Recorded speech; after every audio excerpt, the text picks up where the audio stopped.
Bonjour et bienvenue à toutes et à tous à ce talk dédié aux arts décoratifs et notamment donc à l'exposition internationale des arts décoratifs et industriels modernes qui faisait souffler un vent de modernité en écho avec l'époque le 28 avril 1925, qui démarrait le 28 avril 1925 et qui consacrait le mouvement Art déco. Un siècle plus tard, cet événement va être célébré à travers la France et nous allons donc replonger dans cette période très fertile. Car ce que ce mouvement a prouvé, c'est que les arts décoratifs étaient capables de se renouveler et de vivre avec leur temps. Pour en parler aujourd'hui, donc Jérémy Serment. Bonjour Jérémy, professeur d'histoire de l'art à l'Université d'Artois à Arras et spécialiste de l'art déco. Chloé Nègre, architecte d'intérieur. Vous avez fondé votre studio d'architecture intérieure. Et puis, vous avez lancé plus récemment la maison d'édition de mobilier Laclos. Et enfin, Jean-Baptiste Soultier, cofondateur de la maison d'édition La Chance en 1912. Bonjour. 2012. 1912, j'ai dit, voilà, ça y est, ça le commence. Temps passe, mais bon, voilà. Et également, vous êtes également son directeur artistique. Bonjour. Donc peut-être pour commencer, si vous pouvez davantage vous présenter et expliquer votre lien donc, à ces arts décoratifs que nous allons évoquer pendant 3/4 d'heure ensemble.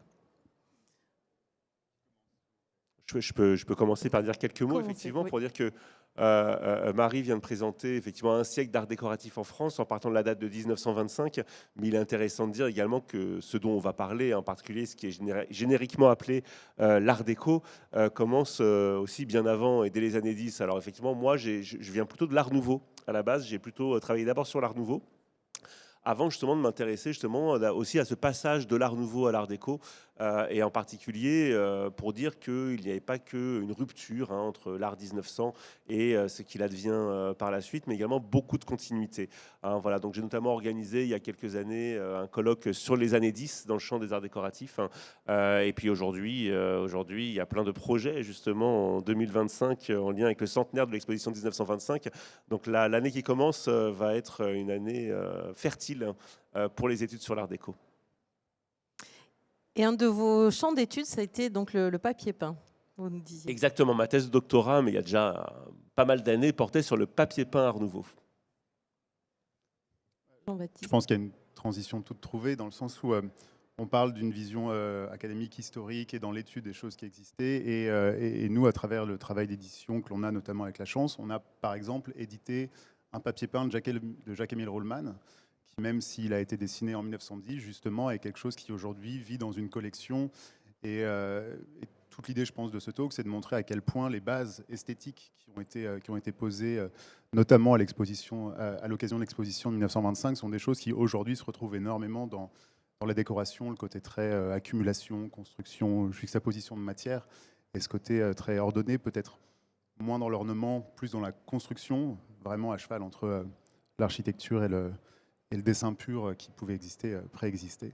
Et c'est vrai qu'à travers donc, notre travail d'édition, c'est ce qu'on essaye de faire en demandant à des architectes, des designers et des artistes de donner leur interprétation à la fois de ce qu'est notre marque, mais aussi de ce que sont ses fondements et son ancrage historique à travers l'art déco. Oui. Et peut-être pour rebondir aussi sur une autre approche, moi donc je suis architecte d'intérieur et designer, et c'est vrai qu'on travaille sur des projets de décoration, je dirais complets, où en fait on va dessiner aussi bien l'intérieur et aller jusqu'au mobilier, et on se rend compte que c'est une méthode peut-être qui s'assied et qui s'inscrit dans un savoir-faire français très ancien. Et on travaille aussi énormément avec des artisans qui utilisent des techniques qui ont été vraiment mises en valeur par ces périodes art déco, qu'on appelle art déco, mais c'est vrai que tu nous en diras un peu plus d'un point de vue historique, parce que c'est très très vaste en fait. Alors justement, ça me permet de vous poser la première question, une question de sémantique. On peut avoir tendance à confondre art déco, qui est un mouvement, et les arts décoratifs. Donc peut-être pour démarrer, éclaircir ces deux notions-là, peut-être Jérémy pour... Alors, éclaircir, la difficulté, c'est que le terme même d'art déco n'existe pas. L'expression d'art déco n'existe pas à l'époque dont on parle ici. C'est-à-dire qu'en fait, c'est un terme qui viendrait d'ailleurs plutôt du champ du marché de l'art. Il faut dire que Cette production a été plus ou moins ignorée pendant un certain temps. Et puis, le marché de l'art a permis aussi beaucoup de s'intéresser de nouveau à l'art déco. Et le terme, il apparaît en fait dans les années 60 par le biais d'expositions, une en 66, en particulier au Musée des Arts Décoratifs, et puis l'ouvrage aussi célèbre de Bévicillier en 1968, qui emploie ce terme pour désigner cette production. Alors le terme, il est employé évidemment en référence à l'exposition internationale des arts décoratifs et industriels modernes de 1925. Mais à l'époque, on parle davantage du style moderne ou de la modernité, et cette modernité, pour cette époque-là, elle est plurielle. Elle concerne aussi bien, on parle d'art moderne pour ce que fait Ruhlmann, par exemple, et on parle également de modernité au sujet de Mallet Stevens. Donc c'est déjà finalement l'une des problématiques qu'on peut avoir, c'est que cet art déco, c'est un petit peu un fourre-tout. Déjà pour l'époque, ce terme de modernité, c'est à la mode d'être moderne dans l'entre-deux-guerres et déjà dans les années 10. Et déjà à l'époque de l'Art Nouveau, d'ailleurs, on recherche un style moderne pour sortir des styles néo, etc. Voilà, donc c'est aussi un petit peu la difficulté qu'on a aujourd'hui de définir l'art déco a posteriori, a posteriori pour un mode d'expression qui est absolument pluriel. Et qui est donc un mouvement qui est quand même un style, qui est lié à un style, tandis que les arts décoratifs, donc c'est un terme beaucoup plus large. Oui, c'est un terme beaucoup plus large qui concerne tout type de production d'objets, de décors, d'ensemble, l'architecture d'intérieur. D'ailleurs, on peut également dire, par exemple, que les nombres de créateurs de l'art déco, à l'époque qui nous occupe, sont appelés des ensembliers. Or, le terme même d'ensemblier, au début du XXe siècle, c'est un néologisme et qui apparaît, on en retrouve trace vers les années 1905-1906. Donc, on est encore à l'époque de l'Art Nouveau, enfin, on est vers la fin, mais on est encore à l'époque de l'Art Nouveau, et des créateurs, je ne sais pas moi, comme Majorelle ou comme Guimard, créent déjà des ensembles. Donc idéologiquement, cette idée également d'un intérieur qui soit un tout homogène, où un style moderne sera appliqué à tout type d'éléments du décor, c'est quelque chose qui existe bien avant, et cette création de décors qui relève à la fois on va dire de la décoration fixe comme de la production d'objets, les arts décoratifs, c'est quelque chose qui évidemment existe depuis la nuit des temps peut-être, voilà, oui, mais en tout cas qui est très fort, qui est très très présent au XVIIe ou au XVIIIe siècle notamment. Après peut-être une des choses qui marque la rupture avec ce qui était les arts décoratifs avant cette période, c'est le fait qu'on a une séparation entre celui qui produit et celui qui dessine. Et c'est l'énorme différence, et la figure de l'ensemblier arrive parce que c'est quelqu'un qui peut aller chercher des savoir-faire et les mettre ensemble, même si ce n'est pas lui qui les maîtrise personnellement. Alors que quand on va chercher des figures de ce qui pouvait être interprété comme la décoration avant, un boule, c'était avant tout quelqu'un qui était un artisan, quelqu'un qui avait le savoir, la techné, vraiment l'approche par la production, et donc qui pouvait avoir de fait un champ d'exécution qui était plus limité à une matière, une technique. Alors que là, on tombe sur des gens qui sont, dont la vocation est d'aller chercher un petit peu partout, et c'est vrai pour les techniques, mais c'est vrai aussi pour les inspirations. Typiquement, il y avait beaucoup d'inspirations orientales, Dunant qui est allé chercher les façons d'exploiter les lacs de Coromandel, mais d'une manière totalement contemporaine. Enfin, il y a vraiment une ouverture qui marque une rupture avec la période précédente où finalement on avait un style, un faiseur, et c'était la même personne qui l'incarnait. Et donc, vous, Chloé, vous inscrivez dans cette histoire, vous inscrivez pleinement dans cette histoire-là. Des arts décoratifs de manière générale. Cette question d'être ensemblier, d'aller choisir les différents savoir-faire. Exactement. Alors moi, pour la petite histoire, j'ai fait une école qui s'appelle Camondo, qui a été créée par Nissim de Camondo, qui était un grand collectionneur de mobilier et de décoration du XVIIIe siècle. Et cette école est adossée aujourd'hui au Musée des Arts Décoratifs de Paris. Donc je crois que je suis un tout petit peu dans cette mouvance, quoi qu'il arrive.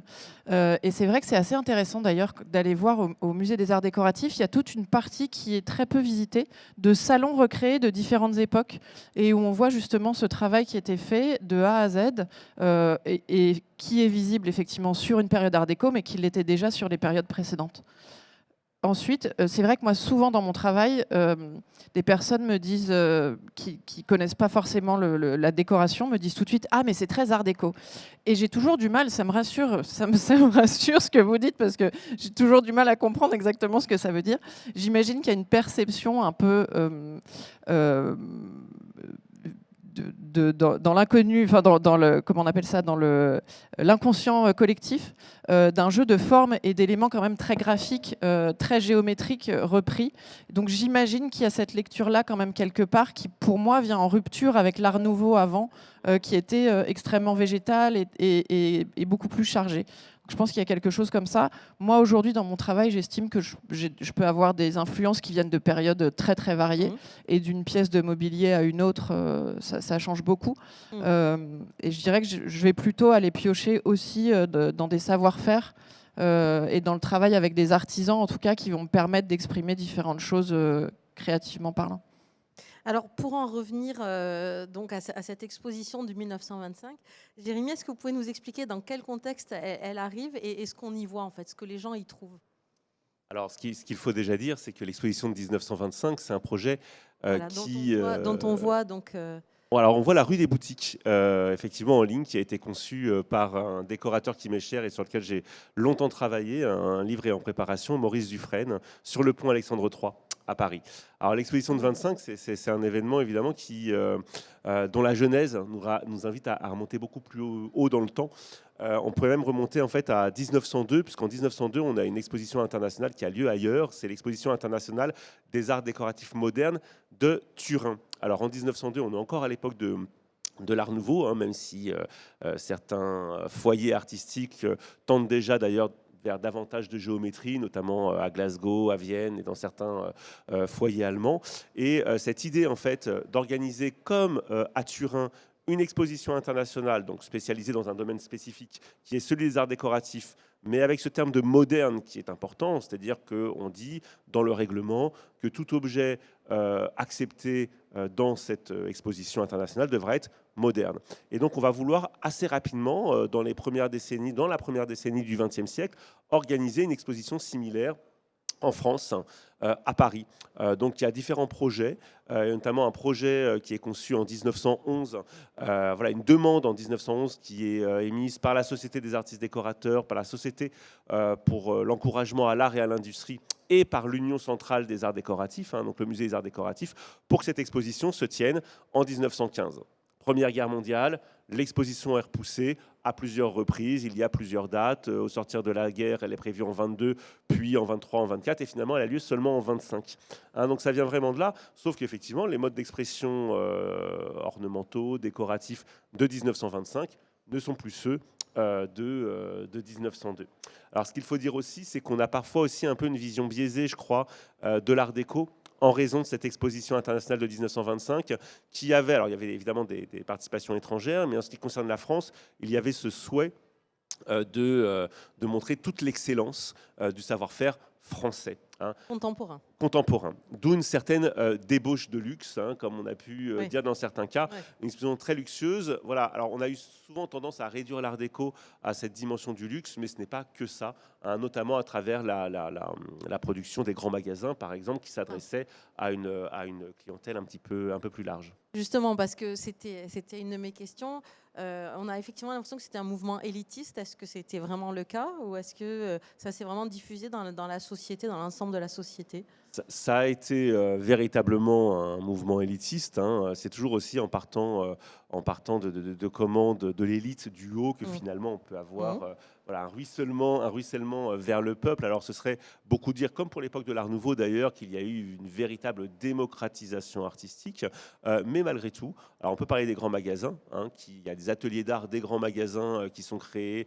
Donc l'atelier La Maîtrise des Galeries Lafayette, Primavera du Printemps, Pomone du Bon Marché en particulier, et Studium pour les grands magasins du Louvre, bon, qui s'adressaient tout de même davantage à la classe moyenne, mais malgré tout, on peut dire que l'art déco a été un peu présent partout. On parle ici de mobilier de décoration, on peut également parler d'architecture. Si on regarde le second œuvre de nombre de bâtiments plus modestes, on peut voir notamment des garde-corps en fer forgé, très art déco. Aujourd'hui, vous vous promenez dans beaucoup de villes, en région comme à Paris, en banlieue, et vous verrez de l'art déco un petit peu partout, pour peu qu'on veuille y prêter attention. Alors Chloé, c'est ce que vous me disiez quand on préparait ce talk, c'est que vous, votre métier, vos influences, c'est beaucoup ce qui vous entoure, et vous captez comme ça toutes ces choses, et vous avez l'œil toujours aux aguets donc de toute cette histoire. Et ce qui fait peut-être la spécificité française, c'est d'avoir toutes ces choses autour de nous dont vous pouvez vous nourrir. Oui, c'est vrai, c'est effectivement un peu ce que vous disiez, c'est qu'on a effectivement la chance en France d'avoir un patrimoine culturel et architectural assez fourni. Et si on prête un peu attention, on a quand même des bâtiments sublimes qui nous entourent. Et forcément, c'était effectivement dans nos échanges avec Marie, disant est-ce qu'on retrouve quelque chose généralement chez les décorateurs et chez les architectes d'intérieur français. Et je pense qu'on a tous quand même tous ces bâtiments en tête devant lesquels on passe, et puis on passe notre temps à aller chercher une inspiration par-ci, par-là, et puis tout d'un coup, ça nous réalimente un peu tous au quotidien, sachant qu'on répond quand même de façon de plus en plus rapide aussi aux demandes de nos clients. Donc on s'accroche un peu à tout ce qu'on peut trouver autour de nous, quoi. Et Jean-Baptiste, c'est aussi une époque qui vous est chère et qui fait partie de l'histoire de la chance. Est-ce que vous pouvez nous expliquer comment des choses de cette période-là se sont inscrites dans votre catalogue notamment? Et pourquoi vous avez eu l'idée d'aller puiser dans cette période pour dialoguer avec des pièces contemporaines? Je pense que la source, la base, c'est clairement le fait de côtoyer ou d'habiter ou de passer devant des bâtiments, typiquement le Trocadéro ou ce genre de pièces qui ont une esthétique extrêmement marquée, qui, moi, quand j'étais enfant, étaient vraiment des choses qui m'intéressaient, m'interpellaient. Et quand il s'agit de créer ce qu'allait être la ligne directrice, la ligne éditoriale de La Chance, qui est une maison d'édition, donc c'est vrai que quand on va voir un designer, on lui demande de donner sa personnalité, mais on lui demande aussi de donner une interprétation d'une ligne qui doit être assez définie. Et souvent, on a recours soit à des références, des moodboards, ou même un objet, un lieu, une situation ou un salon qui va être le prétexte à la création et qui va être une façon de donner un pivot créatif à l'artiste qui va ensuite pouvoir se projeter, dérouler la pelote pour aller essayer de trouver des idées un petit peu plus loin et sur un même thème, une même idée, une même technique va dérouler pour arriver à la création d'un produit. Ça, c'est tout le travail de l'éditeur. Comment est-ce que ces références et ces inspirations sont inscrites dans notre façon de travailler? Il y a des motifs. Typiquement, là, on voit un tapis qu'on a fait il y a 3 ans maintenant, avec une répétition et une sorte de rythme qui est une des caractéristiques, par exemple, du mobilier de Ruhlmann, qui, avec des incrustations d'ivoire et de bois, va créer ces rythmes que l'on va trouver toujours. Il y a aussi également l'accumulation et la juxtaposition de matériaux et de textures. Et aujourd'hui, et depuis le départ d'ailleurs, on avait dans l'esthétique de La Chance des caractéristiques qui étaient très clairement inspirées de l'art déco, mais aussi... Ça faisait vraiment partie de votre baseline du début, enfin vraiment quand vous avez fondé La Chance, oui. Ça faisait partie. Oui, à la fois dans l'esthétique générale, la rigueur, la construction, mais aussi peut-être dans justement l'approche d'ensemblier. C'est faire des pièces culturelles qui sont faites pour un usage quotidien. C'est-à-dire qu'on est vraiment à cheval entre la vision artistique pure, qui aujourd'hui est incarnée dans le design de galeries, et justement, l'usage quotidien, on veut que ce soit quelque chose où on intègre aussi la modernité, non pas seulement par la forme, mais aussi par l'usage, le confort et parfois des fonctions qui n'étaient pas encore vues. Alors, nous, on est peu novateurs sur les fonctions parce que c'est devenu un domaine à part entière de faire des choses très techniques. Mais en revanche, on a toujours cette approche-là. Il y a aussi un autre mouvement qui nous a énormément inspiré, qu'on a intégré et qui, quand on regarde au départ sur le papier, est assez éloigné. C'est le mouvement Memphis des années 80.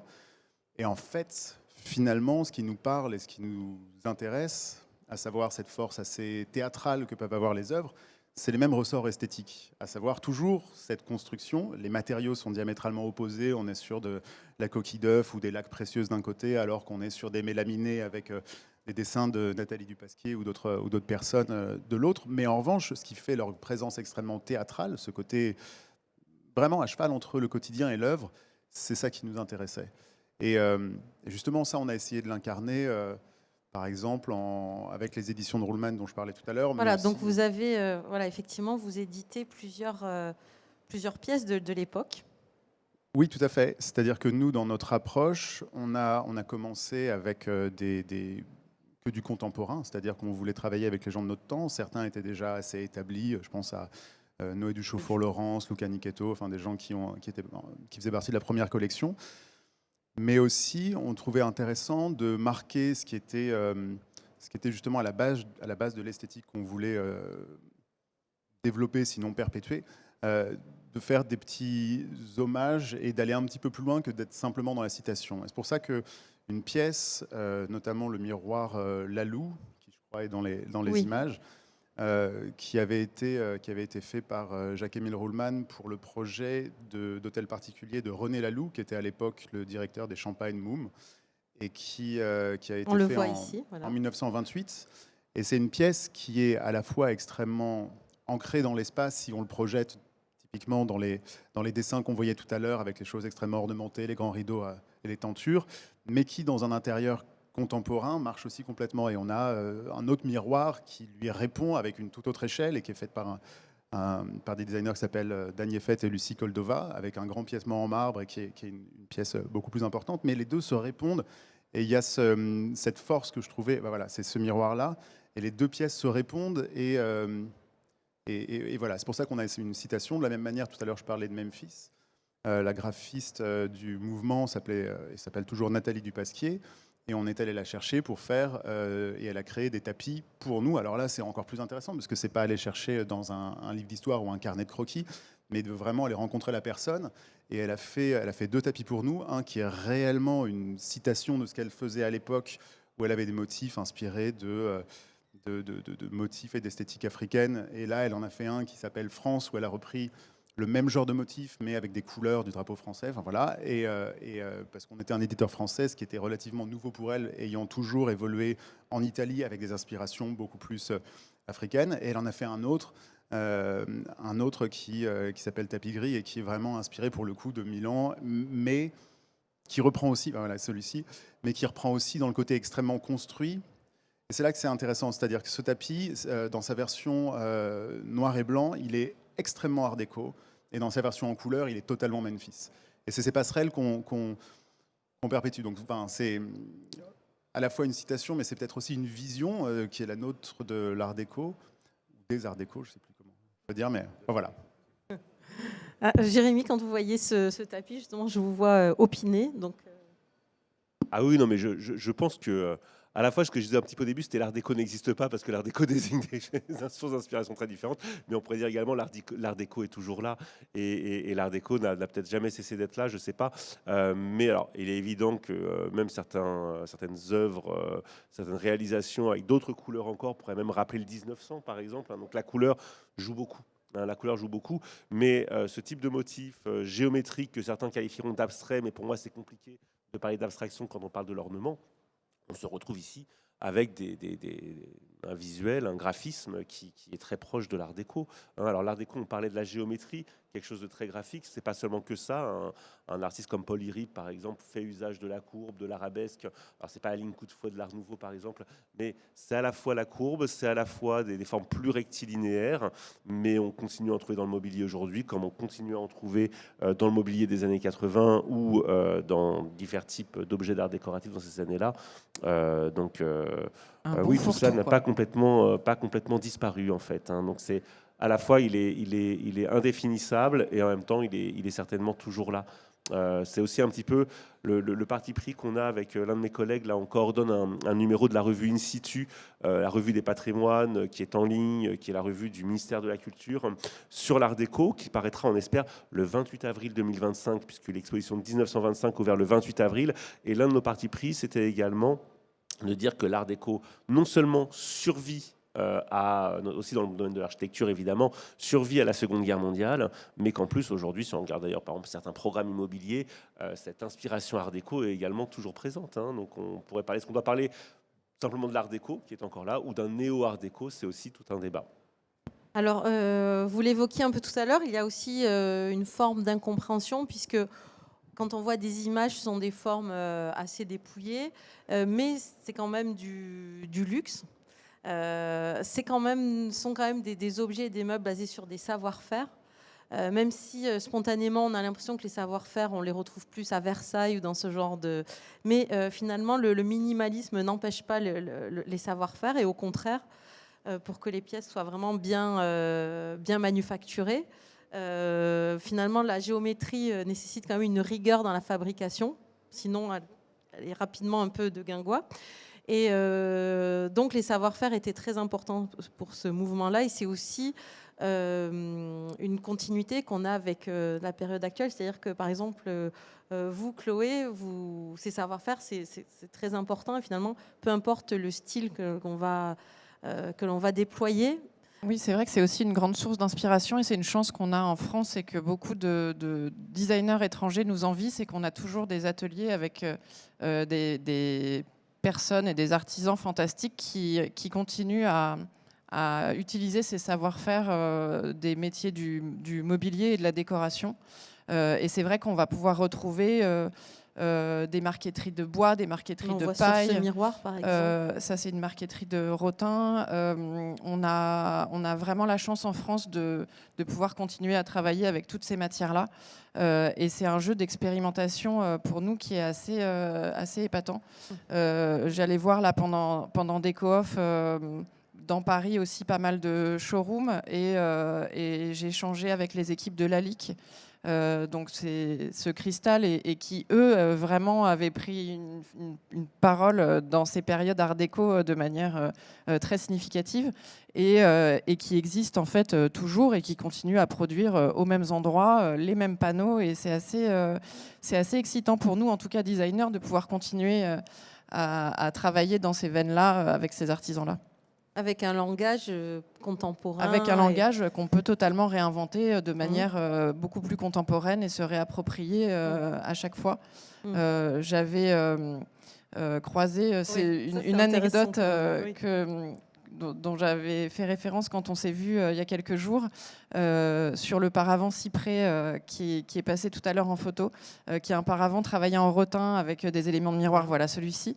Une personne, il était présenté dans une vitrine, et puis je regardais, on était en train de l'installer, et puis un monsieur un peu âgé passe devant, il m'a dit mais c'est fantastique, on a l'impression que vous avez pris une pièce ancienne et que vous l'avez rapportée de force de nos jours dans notre contexte actuel, et c'est extrêmement rafraîchissant parce que ça nous permet de se l'approprier aussi à n'importe quel âge. Et c'est vrai que c'est toujours beaucoup de joie et de plaisir de pouvoir jouer entre ces différentes époques, ces différents savoir-faire, et puis de recréer une chose nouvelle qui nous appartient et qui reste totalement contemporaine aussi.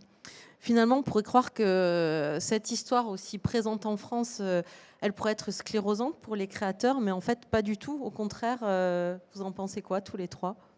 Alors, peut-être que par rapport à ce que disait Chloé à l'instant, cette question des matériaux pour l'époque Art déco, dans la dimension historique, c'est extrêmement important. L'exposition internationale de 1925, c'est quand même l'exposition internationale des arts décoratifs et industriels. Donc il y a toujours cette tension tout de même entre effectivement une production de luxe avec une défense également des savoir-faire, cette importance des matériaux, on l'a dit, tension entre l'artisanat, les métiers d'art et l'industrie. C'est assez important. Le nombre de décorateurs, d'ensembliers dont nous parlons ne sont pas que des créateurs. Ce sont des gens également qui souvent sont des enseignants. On parlait par exemple de l'école de la Camondo qui naît beaucoup plus tard, mais il y a déjà cette dimension de la pédagogie qui est importante. Ce sont des enseignants, ils écrivent, ils théorisent, et ils s'expriment notamment sur ces sujets-là, et notamment en ce qui concerne la défense des savoir-faire, des métiers d'art. Et donc c'est aussi là où on voit aussi quelque chose qui entre en résonance de façon très forte avec notre époque très contemporaine, où dans un contexte environnemental qui évidemment n'est pas le même, aujourd'hui aussi on défend non seulement l'usage de certains matériaux, on en rejette d'autres. C'est aussi peut-être ce qui fait la différence avec d'autres périodes telles que la période de Memphis en particulier. Et puis également, on a toujours cette crainte aujourd'hui de la perte de certains savoir-faire. D'ailleurs, là, ce qu'on voit là, c'est un intérieur de Jean-Michel Franck chez lui, avec cet usage de la technique, je crois, pour cet intérieur, de la marqueterie de paille dont on vient de parler à l'instant. Marqueterie de paille qui était également employée par d'autres décorateurs comme André Groult en particulier. Donc que cette technique de la marqueterie de paille soit encore aujourd'hui présente aujourd'hui, c'est pas forcément une évidence. Voilà, donc c'est aussi, je crois, un enjeu très contemporain. Voilà, c'était un peu pour rebondir sur ce que disait Chloé. Oui, et puis ces techniques, ces savoir-faire qui étaient même à la fois, enfin un petit peu oubliées, reviennent vraiment sur le devant de la scène. Typiquement, ça fait tout de suite penser à Lison de Caunes, qui est un petit peu la porteuse de cette technique. Je pense aussi euh, au bureau de l'ambassade fait par Pierre Charot, entièrement en marqueterie de palmier. Enfin, c'est des choses qui avaient Conservé au musée des Arts Décoratifs. Et ouais, c'est extraordinaire de pouvoir encore voir ces pièces à l'origine, puis même tout ce qu'il a fait pour la Maison de Verre. Enfin, il est d'une modernité absolument dingue. Et c'est vrai que c'est intéressant de voir le retour à la matière, là où peut-être les années 80, 90, 2000 étaient dans une forme esthétiquement de monomatériaux, d'épure, de forme organique moulée, qui était plus l'apanage en termes de production des Italiens. Avec le retour à la décoration plus française, on retrouve les matières, que ce soit le canage, la paille, évidemment les pierres, mais aussi les tentures, les boiseries, tout ce côté décoratif extrêmement riche, comme on peut le voir ici dans des inspirations, où on pense souvent que l'art déco, c'est quelque chose de sobre et peut-être un peu rigoriste. Absolument pas. Il y a une débauche de forme, une débauche de matière, de texture qui crée cette espèce... Enfin, tout le talent de l'ensemblier, c'est d'arriver à marier des choses qui sont toutes extrêmement fortes et qui ont la valeur d'une œuvre d'art à l'échelle d'une pièce, pour créer une œuvre d'art à l'échelle d'un bâtiment et d'un lieu, quoi. Il y a certains projets de cette époque qui vous intéressent particulièrement, qui sont importants pour vous dans votre... que ce soit à Paris ou ailleurs, des choses qui existent encore ou qui n'existent plus? Il y a un lieu qui est vraiment intéressant qui s'appelle maintenant le musée de l'immigration, qui était à l'époque le ministère des colonies, qui a le palais de la Porte Dorée, où il y a deux bureaux qui se font face. C'est celui du maréchal Lyotet, je crois, dessiné par Eugène Prince. Et juste en face, il y a un bureau, je ne sais plus pour qui il était, mais qui avait été fait par Jacques-Émile Ruhlmann. Et c'est des œuvres complètes où le mobilier d'origine est encore là. Mais on va de la façon dont le sol a été traité aux tentures, la forme des fenêtres, les plafonds, mais aussi le bureau. En plus de la chance, on a monté une autre marque, une marque de bureau où on fait des choses où on essaye de justement retrouver ces matières, ces inspirations. Et clairement, le bureau du maréchal Lyotet, avec des pieds traversants et des espèces de plateaux en projection, sont une inspiration qu'aujourd'hui on essaye de transfigurer, amener dans du mobilier extrêmement contemporain. Mais ouais, la Porte Dorée, c'est vraiment un endroit qui est extraordinaire pour ça. C'est une démonstration vivante et actuelle. Ces bureaux, on peut les voir ou non, Oui, bien sûr. Les bureaux sont visibles. Ouais. En fait, dans le hall, quand on rentre, alors déjà, le bâtiment, la façade est absolument incroyable. Mais quand on rentre, on peut en plus dans ce grand hall où il y a des œuvres, les luminaires sont dingues, enfin tout est extraordinaire. Et aux deux extrémités qui se font face, il y a ces deux bureaux avec deux interprétations vraiment différentes, mais très marquées, hyper incarnées. Et c'est, en fait, on pourrait tout à fait imaginer la personne pour qui ça a été dessiné qui se lève du bureau et vient vous parler. Enfin, c'est dans l'état parfait d'usage d'origine. Alors, peut-être qu'on peut parler de ce qui est toujours là, en tout cas dans ce qu'il y a toujours de conservé et de visible. Il faut surtout parler du travail important qui est effectué sur le plan patrimonial. On pourrait, il y a évidemment, enfin, aujourd'hui, ça a été un vrai succès, hein, on pourrait parler de la Villa Cavrois de Robert Mallet Stevens à Croix, où le CMN a fait un travail absolument incroyable grâce au CMN, un travail de restauration absolument incroyable a été fait. Donc voilà, c'est une réussite, mais on doit aussi parler, je crois, de ce qui est menacé. Alors, il y a des exemples comme le Palais de la Porte Dorée, donc de l'exposition coloniale de 1931, ou des bâtiments aujourd'hui emblématiques comme la Villa Cavrois de Robert Mallet Stevens, que tout le monde connaît. Mais il y a également, je crois, des bâtiments, des réalisations beaucoup plus ordinaires peut-être, mais qui appartiennent à ce courant de l'art déco et qui sont quelque peu menacés. Regardez notamment à Paris, vous avez plein de devantures de boutiques ou parfois les vestiges de devantures de boutiques. L'art de la devanture de boutique, c'est l'un des grands champs de cette période-là. Il y a d'ailleurs une thèse, celle de Camille Napolitano, qui a été soutenue récemment sur ce sujet-là. Il y a encore tout un travail à faire pour identifier ce qui est encore présent et ce qui a disparu. Donc attardons-nous effectivement sur ce qui est merveilleux, ce qui est encore présent et qui a été préservé grâce à une politique patrimoniale, grâce au travail des restaurateurs, mais prenons garde également car certains patrimoines ne disparaissent pas. Oui, vous, dans cette période-là, est-ce qu'il y a un bâtiment, un projet, un intérieur Moi, il y a des images, mais donc on ne voit plus existantes. C'est toutes ces images de bateaux aussi, de paquebots à cette période où on voit des choses. Et je pense où on relie aussi les arts décoratifs et le savoir-faire à l'industrie sur ce point-là. Et toutes ces images de paquebots, moi, me font totalement rêver. J'adorerais traverser l'Atlantique comme ça sur un Il y a une paquebot. exposition d'ailleurs à Nantes qui est peut-être encore en cours. Peut-être encore, je ne sais pas si elle est terminée ou pas. Ouais.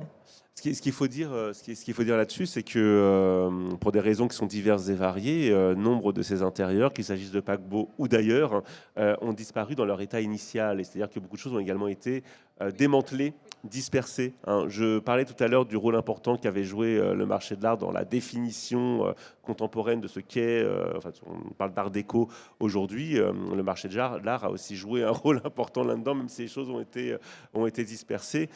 Quelque part, c'est ce qui a permis parfois la préservation aussi de certaines œuvres et de certains objets. Il faut avoir conscience. Moi, je suis universitaire, mais que s'intéresser à l'art déco lorsque, là, on va dire, l'histoire des avant-gardes a davantage privilégié l'étude de l'œuvre du Corbusier, c'est quelque chose du côté de l'université qu'on a eu du mal pendant longtemps à faire. L'un des pionniers, ça a été notamment Bruno Foucard, dès les années, je vais dire de bêtises, 80-90 à la Sorbonne. Mais avant lui, ça a d'abord été le marché de l'art et les musées. Il faut vraiment le dire ici. D'accord. Surtout, c'est l'acceptation et le retour en grâce de l'art déco est vraiment passé par les États-Unis, avec la mise en avant de ce qui avait été exprimé de façon beaucoup plus architecturale à travers notamment les gratte-ciel des années 30, et la valorisation de ce patrimoine qui était architecturellement beaucoup plus central pour eux, parce que ils ont une variété moindre par rapport à ce qu'était l'architecture européenne. Donc eux, il y a toujours eu cette valorisation importante des œuvres art déco à la fois dans le mobilier et surtout dans l'architecture. Mais on trouve encore aujourd'hui une appétence de clientèle américaine pour le mobilier français et pour les décorateurs français. Et c'est vrai qu'il y a, je pense, le fait de la distance et de ne pas avoir la possibilité chez eux de faire toutes ces fabrications qui fait que c'est des clients aujourd'hui qui regardent aussi ce qui est fabriqué en France et qui sont prêts à investir dans des pièces que les Français ont peut-être un peu plus l'habitude de voir sur des savoir-faire où on a tous une vieille commode qui traîne de famille et donc on trouve ça à peu près normal. Une théière. Ouais. Et donc ça continue effectivement aujourd'hui, je trouve. Et ça renvoie au goût de manière générale que le public a. À la fois certainement dans les années 60, quand ces expositions sont organisées, et encore aujourd'hui. Aujourd'hui, vous avez ces dernières années plein d'expositions qui ont mis l'art déco à l'honneur. L'exposition du Petit Palais, le Paris de la modernité, encore avant l'exposition Le Chic au Mobilier National, ou encore l'exposition Art déco France-Amérique à la Cité de l'Architecture, qui montre qu'il y a un goût du public, à la fois du public des institutions patrimoniales, comme certainement d'une clientèle qui collectionne, qui achète du mobilier ancien ou qui va commander un mobilier plus contemporain qui s'inspire à la fois de ces techniques et de cette esthétique. Et d'ailleurs, ça va continuer cette année puisque l'année 2025 verra en fait de nombreux événements, un peu partout en France, des expositions, des conférences sur ce mouvement Art déco. Donc on n'a pas fini d'en entendre parler. Merci beaucoup à tous les trois. Si vous avez des questions, n'hésitez pas. On vous écoute. Personne. On a été hyper complet. Voilà. Peut-être sur les événements, on ne va pas tout divulguer parce que je ne travaille pas dans les musées et que c'est à eux de s'exprimer à ce niveau-là, mais il y aura plusieurs expositions qui vont être organisées, certainement une évidemment au Musée des Arts Décoratifs à Paris, et puis également en région. Il y aura notamment plutôt, je pense, automne ou fin 2025, une exposition sur art déco et régionalisme au Musée des Beaux-Arts de Valence. Donc, vous voyez, le régionalisme, les liens avec l'art déco, c'est également important de dire, là aussi, on est dans ces sources très variées d'inspiration.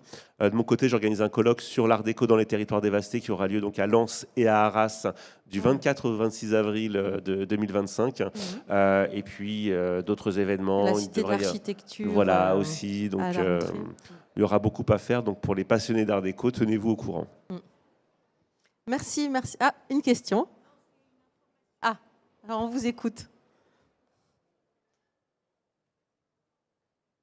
Oui, c'était pour dire il y aura une grosse exposition aussi à Nancy et qui fait le lien avec ce qu'a dit Jérémy, c'est-à-dire le lien, Nancy est connu pour l'art nouveau, mais là ils vont montrer que les productions des artisans et des créateurs de l'Est ont continué vraiment pendant la période art déco et ils traitent aussi la réception par le public nancéen de cet art-là, donc ça sera aussi une très belle exposition probablement. Merci beaucoup. Eh bien, merci à toutes et à tous.